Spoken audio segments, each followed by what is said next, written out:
बड़ा टसल चलती रही है एशिया कप के हवाले से। एशिया कप होगा नहीं होगा, हाइब्रिड मॉडल एक्सेप्ट होगा नहीं होगा। जैसे ही वो खत्म हुई और जो करता धरता थे जो उस पर डिस्कशन कर रहे थे, आज उनके जाने का वक्त भी आ गया और उन्होंने खुद ही सरेंडर कर दिया। कैसे देखते हैं इस न्यूज़ को? आपने अभी अपने इंट्रो में एक बात कही थी कि हमारे यहाँ पे जब हुकूमत जाती है तो फिर उसके साथ साथ चेयरमैन पाकिस्तान क्रिकेट बोर्ड भी चले जाते हैं। ऐसा हमने हमेशा माजी में देखा। आपको याद होगा कि जब पीपल्स पार्टी की गवर्नमेंट थी, ज़का अशरफ साहब थे, जब नून लीग की हुकूमत आई तो सेठी साहब आ गए, नसीम भाई, लेकिन फिर गवर्नमेंट तो अभी नून लीग इमरान। की है। गवर्नमेंट तो अभी नून लीग की है। बस यही यही मैं आपसे बात करने के लिए आ रहा था कि ये पहला मौका है हाँ।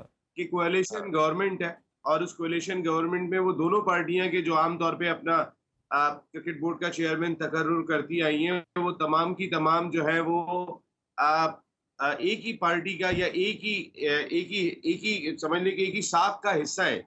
वो एक ही कोalition गवर्नमेंट बनी हुई और उस कोalition गवर्नमेंट में ये इख्तलाफात सामने आ गए और आने भी हैं। देखिए, ये कोalition गवर्नमेंट बनी थी तो क्यों बनी थी हम सब जानते हैं और उसके बाद अब जब इलेक्शन होंगे तो फिर ये लोग अलग-अलग होंगे और शायद उस सिलसिले का आगाज, लफ्जी जंग का आगाज या कहीं ना कहीं अपने मामलात को, अपने पावर गेम का आगाज जो है वो हो गया है, कहीं ना कहीं जी। दिखाया जा रहा है और ये हमने देखा।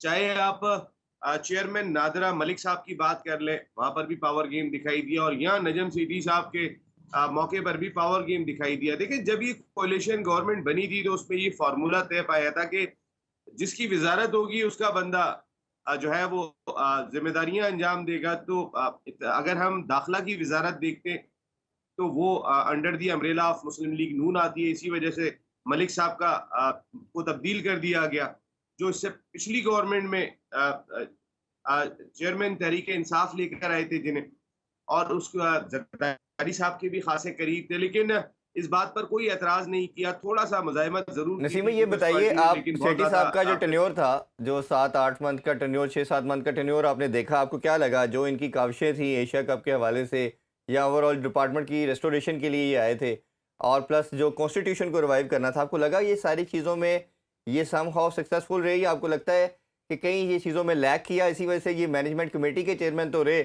और कंप्लीट चेयरमैन नहीं बन सके? देखिए, मैं काम के बारे में तो बाद में आता हूँ कि क्या काम रहा उनका, लेकिन एक चीज बड़ी इंपॉर्टेंट थी, ये जो कोalition गवर्नमेंट थी, इसमें टाइम बहुत कम था। इसका इस गवर्नमेंट के बारे में ये नहीं पता था कि नेक्स्ट इलेक्शन कब हो जाएंगे।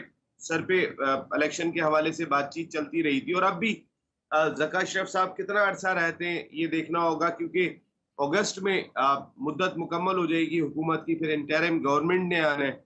क्या उसमें वो कंटिन्यू करते हैं? माइट बी पॉसिबल कि वो उसमें भी कंटिन्यू कर जाएं ज़का अशरफ हुँ। साहब, लेकिन शायद फिर उसके बाद तो इलेक्शन होने ही है, तो तब्दीली होगी। तो ये जो कोalition गवर्नमेंट के दौर के अंदर क्रिकेट बोर्ड के चेयरमैन की तकर्रुरियां हुई हैं, दो चेयरमैन समझ ले 4 महीने के बाद दूसरे चेयरमैन आ गए, ऐसा माजी में नहीं हुआ। एक चेयरमैन को प्रॉपर टाइम मिला करता था, यहाँ टाइम स्लॉट बहुत कम था जिसके हुँ। अंदर बहुत सारे टास्क थे नजीब सेठी साहब और उनकी टीम के पास। हुँ। तो उन टास्क को हासिल करने के लिए जो कोशिशें उन्होंने की, वो मेरे ख्याल में इतने कम टाइम में उन्होंने बहुत काम किया। बहुत सारे रीजन्स के हवाले से सवालात भी हैं, लोग उठाते हैं कि जी यहाँ पर तो गलत जो है वो वोटिंग हो गई। लेकिन इलेक्शन कमिश्नर का तकर्रुर किया गया था, बहुत सारे जवाब उनके पास भी मौजूद होंगे जिन्होंने इलेक्शन कराए थे, लेकिन टाइम बहुत कम था। जी। इसमें जो सबसे बड़ा टास्क था इस वक्त नजम सेठी साहब के पास, जब उन्होंने पिछली दफा चार्ज संभाला था तो सबसे बड़ा टास्क था बिग थ्री, जो जी। ज़का अशरफ साहब के फौरन बाद उनके झोली में आ गया था। और इस दफा बड़ा टास्क था एशिया कप कि जिसकी मेजबानी खुद जो दी थी वो एशियन क्रिकेट काउंसिल ने दी थी, जे शाह साहब ने दी थी। तो ये सबसे बड़ा टास्क बन गया था, जो आया तो रमीज राजा साहब के पास था, लेकिन उसके बाद सेठी साहब की झोली में आ गिरा था। इसको हैंडल करना बीसीसीआई बहादुर के सामने, इतने बड़े ताकतवर क्रिकेट बोर्ड के सामने, ये मेरे ख्याल से सबसे बड़ा चैलेंज था।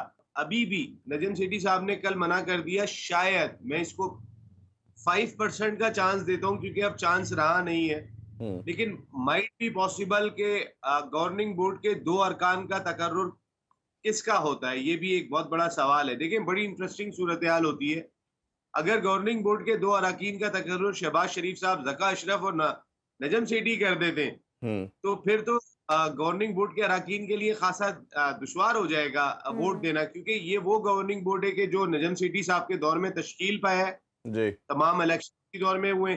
और दूसरी जानिब प्रेशर होगा ज़का अशरफ साहब का कि जो मुमकिन चेयरमैन दिखाई दे रहे हैं, चांसेस मैंने आपको कहा ना 5% भी नहीं है। इसकी वजह ये कि मुझे ये भी पता चला है कि बहुत से वो रीजन के सुदूर के जिनका तकर्रुर इसी दौर में हुआ है, उन्होंने राब्ता करना शुरू कर दिया है अब ज़का अशरफ साहब के ग्रुप से।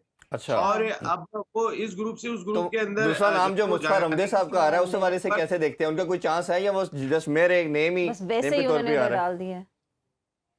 अब मेरा नहीं ख्याल कि अब शायद नजम सेठी साहब हैं, अब ज़का अशरफ साहब ही चेयरमैन पाकिस्तान क्रिकेट बोर्ड है। तो आपको लगता है कि ज़का अशरफ साहब जब आएंगे तो वो क्या आपको पहले देखिए उनका पहले भी टेन्योर रह चुका है, हमने देखा है बहुत साल पहले, लेकिन आपको लगता है कि वो मॉडर्न डे क्रिकेट को सही तरह समझ पाएंगे, उसको टैकल कर पाएंगे आकर? सुलझे हुए आदमी है, डिसेंट शख्सियत है। अगर हम देखते हैं ज़का अशरफ साहब बहुत पोलाइट हैं, बहुत तरीके के साथ बात करते हैं। उनकी टीम क्या होती है ये बहुत इंपॉर्टेंट है। देखिए पिछली दफा मुझे याद है कि, और दूसरी चीज डिसीजन मेकिंग, शायद वो पिछली दफा के टेन्योर से बहुत कुछ लर्न करके जाएंगे, लर्न करके आए होंगे यहाँ पे। इसकी एक एग्जांपल मैं आपको ये दे सकता हूँ कि पाकिस्तान सुपर लीग का इनिशिएटिव का आगाज ज़का अशरफ ने किया था, ठीक है। सलमान सरवर बट उन्हीं के साथ। बिल्कुल, उस वक्त तकरीबन 70-80% काम मुकम्मल हो गया था पाकिस्तान सुपर लीग का, लेकिन फिर उन्होंने उसे वाइंड अप कर दिया था। वो उन्हें इतना फ्रूटफुल दिखाई नहीं दिया था। उनका इरादा ये था कि वो नेक्स्ट ईयर ये प्रोग्राम करेंगे, लेकिन नेक्स्ट ईयर हुकूमत चेंज हो गई थी और नजम सेठी साहब थे जिन्होंने ये इनिशिएटिव ले लिया था और वो पाकिस्तान सुपर लीग करने में कामयाब हो गए थे। तो जो फैसले वो करें और उनको इम्प्लीमेंट करने के लिए उनके पास लिमिटेड वक्त होगा। जैसे अभी नजम सेठी साहब के पास एक लिमिटेड वक्त है अपने फैसलों को इम्प्लीमेंट करने के लिए, जिसमें रीजन्स के इंतखाबात थे, डिपार्टमेंट से बात करनी थी, तमाम के तमाम मामलात इलेक्शन कराने थे, गवर्निंग बोर्ड का तकर्रुर था जी। तो इस लिमिटेड टाइम में उन्होंने उसे मुकम्मल करके दिखाया। अब चाहे उसमें कुछ खामियां रह गई होंगी, बिल्कुल रह गई होंगी, रह जाती है इतने छोटे वक्त में, लेकिन बहुत से लोग नसीब भाई कहते भी हैं कि वो डिपार्टमेंट का रिवाइवल नहीं कर पाए, रेस्टोरेशन जो थी जो कॉन्स्टिट्यूशन की वो भी नहीं हो पाई, और यही फैक्टर थे जो जिस काम के लिए मेनली उनको भेजा गया था वो नहीं कर पाए, और इसी वजह से शायद उनको जाना पड़ा। यार ऐसा नहीं है इरफान भाई, उनके जाने की वजह सिर्फ मैंने आपको कहा कि पीपल्स पार्टी और मुस्लिम लीग नून है, और दूसरी कोई वजह नहीं है। ठीक। यहाँ पर आपको पता है कि बंदे का जब तकर्रुर हो जाता है पाकिस्तान क्रिकेट बोर्ड के चेयरमैन का, इतने लाइमलाइट में रहने वाला ओहदा है ये। हाँ। लेकिन बहुत ओहदा था चेयरमैन नादरा का, वो तब्दील हो गए, एक दिन खबर चली खत्म हो गई। नजम सेठी की खबर रोजाना हेडलाइंस में चल रही है, ज़का अशरफ की खबर रोजाना हेडलाइन में वो चल रही है। नसीम भाई कहते हैं ना, ये तीसरा बड़ा ओहदा है, पीएम और सीएम के बाद ये तीसरा बड़ा ओहदा है, हर बंदा इसको एंजॉय करना चाहता है। अच्छा, आपके होने का फायदा उठाते हैं, जरा कुछ हम आपसे राय ले लेते हैं पाकिस्तान वर्सेस जो श्रीलंका स्क्वाड है उसके हवाले से। और आज शेड्यूल भी जारी कर दिया गया, पहला मैच जो गॉल में वो 16 से 20 जुलाई तक खेला जाएगा और फिर 24 से 28 तक कोलंबो में खेला जाएगा। स्क्वाड के हवाले से ज़रा हम अगर डिस्कशन करें, काफ़ी इसमें प्रॉब्लम भी नज़र आते हैं, कुछ अच्छी चीज़ें भी हैं। मैं ज़रा स्टार्ट सबसे बड़े प्रॉब्लम से करना चाहता हूँ, जो स्पिन डिपार्टमेंट है। श्रीलंका की पिचेस रिनाउंड हैं, ये स्पिनर को मदद देती हैं, इसमें बाइट भी मिलता है, ग्रिप भी ज़्यादा करता है, स्पिन भी करता है। आप ये देखें कि यासर शाह जिसने आपको 7-8 साल विक्ट्री दिलवाई, लास्ट ईयर भी हमने देखा बड़ी ज़बरदस्त किस्म की उसकी परफॉर्मेंस थी, उसको ऐड नहीं किया गया।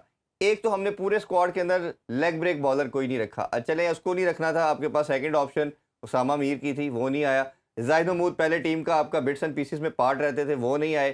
फिर आपने 2 साल इन्वेस्ट किया साजिद खान के ऊपर, ऑफ स्पिनर, आपने कहा जी ये हमारे सर्किट का सबसे बेहतरीन बॉलर है। फिर हमने देखा कि उसको कहा गया इसका बॉलिंग एक्शन में फ्लॉ है, उसको बाहर कर दिया गया। अब आपके पास कोई ऑफ स्पिनर नहीं है पूरी लॉट के अंदर। सलमान अली हम सब जानते हैं कि बैटिंग ऑलराउंडर है, स्पिनर नहीं है जिसे हम कहना चाहिए मेन। तो ये स्पिन के हवाले से टीम सिलेक्शन को कैसे और देखते बल्कि हैं? श्रीलंका के पास हमें पता है काफी डेंजरस स्पिनर्स हैं जो उनकी पिच पे, उनको ऑब्वियसली जो श्रीलंका की पिच है वो उस पर बहुत इफेक्टिव होंगे। तो आपको क्या लगता है कि ये हमारे लिए काफी बुरी चीज साबित की जाएगी? महक और इरफान, मेरे ख्याल में सबसे बड़ी प्रॉब्लम जो है वो स्पिन से ज्यादा, मुझे अगर आप कहेंगे तो मैं शाहीन शाह अफरीदी के सिलेक्शन को करार देता हूँ। मैं इसलिए करार देता हूँ कि शहनशाह अफरीदी हमारा ट्रम्प कार्ड है एशिया कप और वर्ल्ड कप के लिए। ये बिल्कुल ठीक है, ये वर्ल्ड टेस्ट चैंपियनशिप के मैचेस हैं। ये वर्ल्ड टेस्ट चैंपियनशिप वो है कि जिसमें इंडिया हमसे खेलता ही नहीं है। हम्म। बाकी इवेंट्स में इंडिया हमारे साथ खेलता है। हम्म। तो मेरी अपनी जाती राय में जिस तरह की इंजरी से वो आए थे, अभी ठंडे मौसम में वो बॉलिंग कर रहे हैं, ठीक है, 3 तारीख को वो कराची में लगने वाले कैंप का हिस्सा होंगे। लेकिन मेरी अपनी जाती राय में वो जितनी बड़ी इंजरी के बाद आए थे, वो बैटिंग अब जितनी शानदार कर रहे हैं, उनकी जरूरत हमें एशिया कप और वर्ल्ड कप में ज्यादा होगी जो इंडिया में वर्ल्ड कप खेला जाएगा।